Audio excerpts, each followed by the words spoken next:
എന്തൊക്കെയാ പഠിക്കേണ്ടതെന്ന് എല്ലാ ടീച്ചർമാരും പറഞ്ഞുതരും. പക്ഷെ എങ്ങനെ പഠിക്കണമെന്ന് ഒരു ടീച്ചറും പറഞ്ഞുതരില്ല. അതുകൊണ്ട് ഈ അക്കാഡമിക് ഫ്രണ്ട് പറഞ്ഞുതരാം.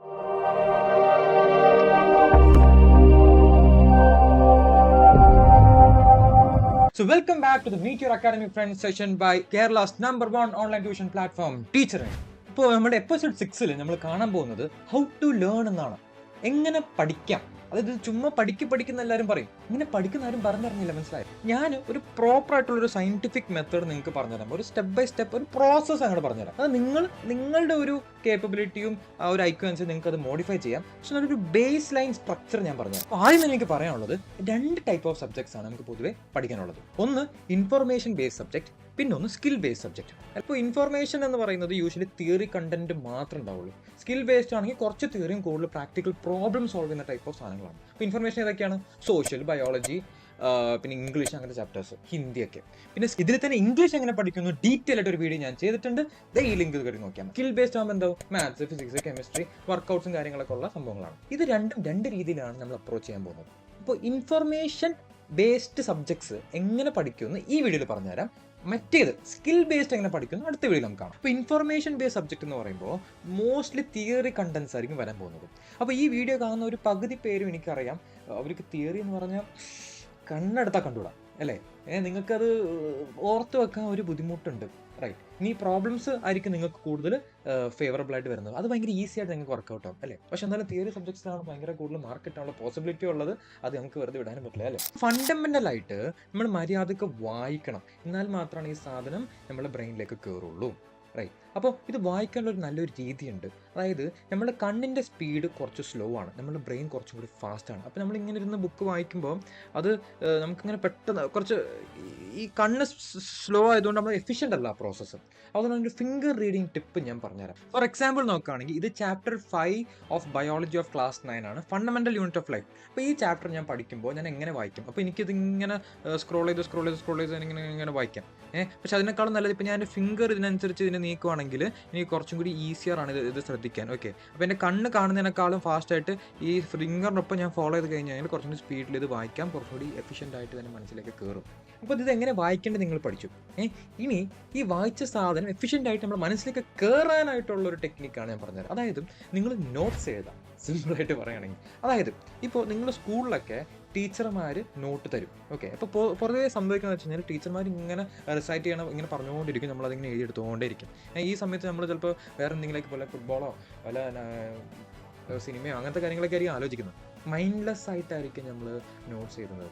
അപ്പോൾ ഇത് ഭയങ്കര ഇൻഎഫിഷ്യൻ്റ് പ്രോസസ്. അപ്പോൾ നമ്മൾ ചെയ്യണമെന്ന് വെച്ച് കഴിഞ്ഞാൽ ഈ ടീച്ചർ പറയുന്ന സാധനം ആദ്യം നമ്മൾ ബ്രെയിനിലേക്ക് പോകണം. ഓക്കെ, ഞാനത് മനസ്സിലാക്കിയിട്ട് മാത്രം എന്ത് ചെയ്യണം, അത് എഴുതേണ്ടത്. അപ്പോൾ ഇതൊരു നിങ്ങൾ ചെയ്യുമ്പോൾ തന്നെ, അതായത് ടീച്ചർ പറയുമ്പോൾ തന്നെ അത് നിങ്ങൾ മനസ്സിലാക്കി ഇതെന്താ ഇങ്ങനെ മനസ്സിലാക്കാന്ന് പറഞ്ഞാൽ ഇങ്ങനെ ചിന്തിക്കുക. ഓക്കെ, ഇപ്പോൾ റോബർട്ട് ക്രൂക്ക് ഇത് കണ്ടുപിടിച്ചു, ഒരു മൈക്രോസ്കോപ്പിൻ്റെ ഇടയിലാണ് ഇത് കണ്ടത്.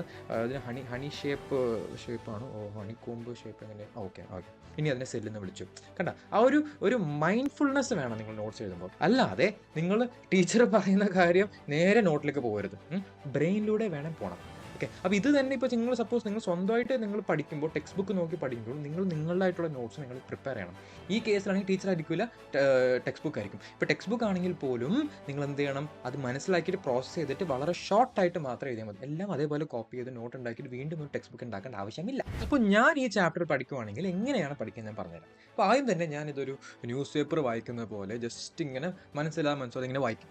അതായത് പല എക്സാമിനിങ് എത്തിയ size of Robert hooks author. അപ്പോൾ അങ്ങനെ വായിച്ചുമ്പോൾ ഒരു ഇതിൻ്റെ ഒരു വൈബ് അല്ലെങ്കിൽ ഒരു ഐഡിയ നമുക്ക് ജസ്റ്റ് ഒന്ന് വരും, റൈറ്റ്. ഇനി രണ്ടാമതാണ് വീണ്ടും ഞാൻ ഈ 2 പാരഗ്രാഫ് ഒന്നുകൂടി വായിക്കും. ഓക്കെ, ഈ പ്രാവശ്യം വായിക്കുമ്പോൾ ഞാൻ നേരത്തെ പറഞ്ഞ ഫിംഗർ ടിപ്പ് മെത്തേഡ് വെച്ചായിരിക്കും വായിക്കുന്നത്. അപ്പോൾ ഈ പറഞ്ഞ പോലെ ഫിംഗർ ഇങ്ങനെ ഫോക്കസ് ചെയ്ത് കുറച്ചും കൂടി സ്പീഡിൽ കാര്യങ്ങൾ മനസ്സിലാക്കി വായിക്കും. ഇനി 3ാമത് തവണ ഞാൻ ഇത് വായിക്കുമ്പോൾ കുറച്ചും കൂടി മനസ്സിരുത്തി റോബർട്ട് കുക്ക് എന്താണ് ചെയ്തത്, പുള്ളി കോർക്ക് ഇത് മൈക്രോസ്കോപ്പിൻ്റെ ഇടയിൽ വെച്ചു, പിന്നെ പുള്ളി ഇത് അനലൈസ് ചെയ്തു. ഓക്കെ, ഹണിക്കോം സ്ട്രക്ചറാണ്, ഇങ്ങനത്തെ കാര്യങ്ങൾ മനസ്സിരുത്തി ഞാൻ മനസ്സിലാക്കി ഒന്ന് വായിക്കും.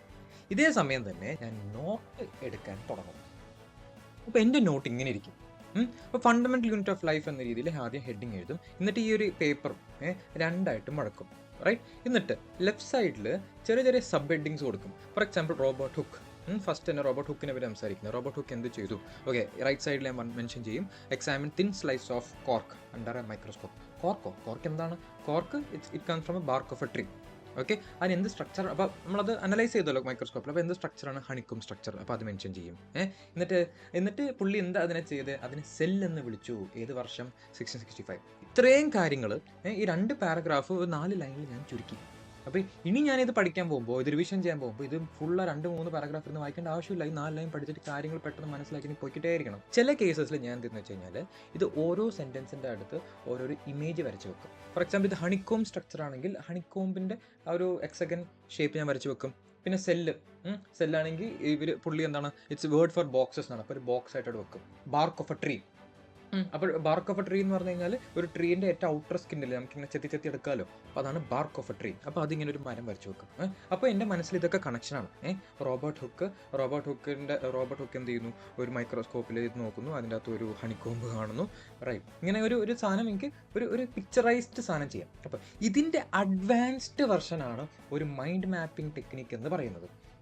അപ്പോൾ അത് ഈ വീഡിയോയിൽ പറയുന്നില്ല, അത് കുറച്ചും കൂടി ഡെപ്തിൽ പഠിക്കാനുള്ളതാണ്. അത് ഈ ലിങ്ക് നോക്കിക്കഴിഞ്ഞാൽ നിങ്ങൾക്ക് കാണാൻ പറ്റും. നിങ്ങൾ ചിലവരെങ്കിലും വണ്ടടിക്കുന്നുണ്ടാവും, എന്തിനാണ് ഈ പേപ്പർ എടുത്ത് 2 സ്പ്ലിറ്റ് ആക്കിയത്, എന്നിട്ട് 2 ഹാഫ് ആക്കിയത്? അത് വേറെ ഒന്നും കൊണ്ടല്ല, ഇത് റിവൈസ് ചെയ്യുമ്പോൾ നിങ്ങൾക്ക് യൂസ്ഫുൾ ആക്കാനാണ്.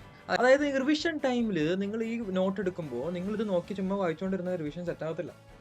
നിങ്ങൾ ഓർത്ത് വെക്കേണ്ട സൈഡിൽ നിങ്ങൾ കൈ കൊണ്ടുവന്ന് ഇങ്ങനെ വെക്കണം. റൈറ്റ്, ഇങ്ങനെ കൈ വെച്ച് കഴിഞ്ഞാൽ ഓരോ സബ് ഹെഡിങ്സ് വായിക്കുമ്പോൾ നിങ്ങൾ ആ സബ് ഹെഡിങ്സിൽ നിങ്ങൾ അന്ന് പഠിച്ച കാര്യങ്ങൾ നിങ്ങൾ ട്രിഗർ ചെയ്യണം. റൈറ്റ്, അപ്പോൾ നിങ്ങളത് കൈ വെച്ച് മറിച്ചാൽ മാത്രമേ അത് ട്രിഗർ ചെയ്ത് നിങ്ങൾ ഓർത്തെടുക്കാൻ നിങ്ങളൊരു എഫേർട്ട് എടുക്കണം. ബ്രെയിനിൻ്റെ ലോങ് ടേം മെമ്മറിയിൽ നിന്ന് അതിങ്ങനെ എക്സിക്യൂട്ട് ചെയ്യാൻ പറ്റുന്ന ഒരു സാധനത്തിലേക്ക് അത് പുറത്തേക്ക് കൊണ്ടുവരണമല്ലോ. റൈറ്റ്, അപ്പോൾ അത് നിങ്ങളൊരു എഫേർട്ട് എടുക്കണം. അല്ല ചുമ്മാ ഇതും നിങ്ങൾ ചുമ്മാ വായിച്ചു പോയി കഴിഞ്ഞാൽ അതൊരു മൈൻഡ്ലെസ് റീഡിംഗ് ആയിട്ടേ പോകത്തുള്ളൂ. റൈറ്റ്, അപ്പോൾ ഇത് റിവിഷൻ ടെക്നിക്ക് എളുപ്പമാക്കാൻ വേണ്ടിയിട്ടാണ് ഈ ഒരു രീതിയിൽ ഞങ്ങൾ ഡോക്യുമെൻ്റ് ഡിസൈൻ ചെയ്തത്. കാരണം നിങ്ങൾ വെറുതെ നോട്ട്സ് വായിച്ചുകൊണ്ടിരുന്നു കഴിഞ്ഞാൽ ഇത് ജസ്റ്റ് എൻ ഇല്യൂഷൻ.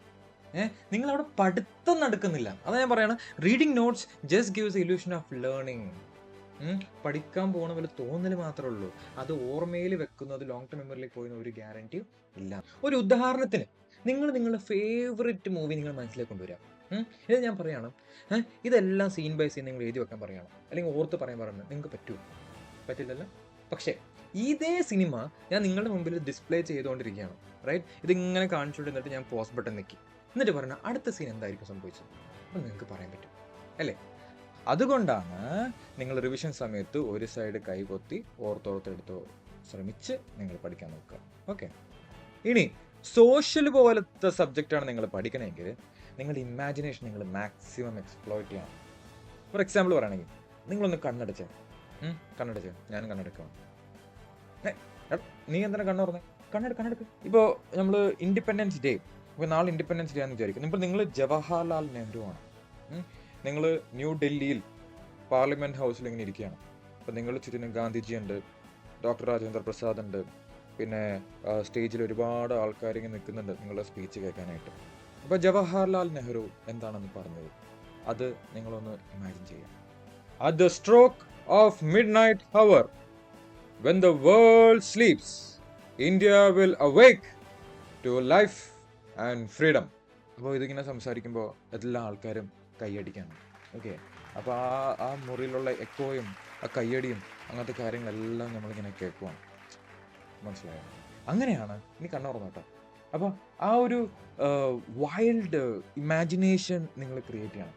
എന്നാൽ മാത്രമാണ് സോഷ്യൽ പോലത്തെ സബ്ജക്റ്റ് നമുക്ക് പെട്ടെന്ന് പഠിക്കാൻ പറ്റുള്ളൂ. അല്ലാതെ വെറുതെ എല്ലാ സാധനം ഇങ്ങനെ വായിച്ച് ലൈക്ക് നിങ്ങൾ റിപ്പീറ്റ് ചെയ്തുകൊണ്ട് നിന്നിട്ട് കാര്യമില്ല. സോഷ്യൽ പോലത്തെ സബ്ജക്റ്റ് പഠിക്കണമെങ്കിൽ കുറച്ചും കൂടി ഒരു ഇമാജിനേഷൻസ് നമ്മൾ എല്ലാ സബ്ജക്റ്റ് പഠിക്കുമ്പോൾ ഇമാജിനേഷൻ വേണം. പക്ഷേ ഇതിൽ എക്സ്ട്രീംലി നമുക്ക് ആവശ്യമാണ്. കാരണം അത്ര ബോറിംഗ് ആയതുകൊണ്ട് നമ്മൾ ഇൻട്രസ്റ്റിംഗ് ആക്കണം സംഭവം. ടീച്ചർ ഉണ്ടിൽ ഇങ്ങനെയാണ് കുട്ടികൾ പഠിക്കുന്നത്. അതായത് ബോറിംഗ് ആയിട്ട് തോന്നുന്ന സബ്ജക്ട്സിനെ നമുക്ക് ഇൻട്രസ്റ്റിംഗ് ആക്കാനായിട്ടുള്ള ഗൈഡ് ലൈൻസ് കൊടുക്കും. ഓരോ കുട്ടിയും യൂണിക്കാണ്, മനസ്സിലായോ? അപ്പോൾ അവർക്ക് വേണ്ട യൂണിക് സ്റ്റൈൽ ഓഫ് സ്റ്റഡിങ് ഞങ്ങൾ ട്യൂട്ടേഴ്സ് മനസ്സിലാക്കിയിട്ട് അവർക്ക് പറഞ്ഞു കൊടുക്കും. അതേപോലെ മീറ്റ് യുവർ അക്കാഡമിക് ഫ്രണ്ട് എന്നുള്ളൊരു ഇനിഷ്യേറ്റീവ് നമുക്കുണ്ട്. ഓരോ കുട്ടികൾക്കും കൗൺസിലിംഗ് സെഷൻസും നമ്മൾ കൊടുക്കുന്നുണ്ട്. അപ്പോൾ എത്രയും പെട്ടെന്ന് teaching.com പോയിട്ട് ഒരു book of free class demo click ചെയ്തിട്ട് നിങ്ങൾ ഒരു ഫ്രീ ഡെമോ ബുക്ക് ചെയ്ത് ഞങ്ങൾ ട്യൂട്ടേഴ്സായിട്ടൊന്ന് പഠിച്ച് നോക്കുക. So this is your academic friend. Stay tuned.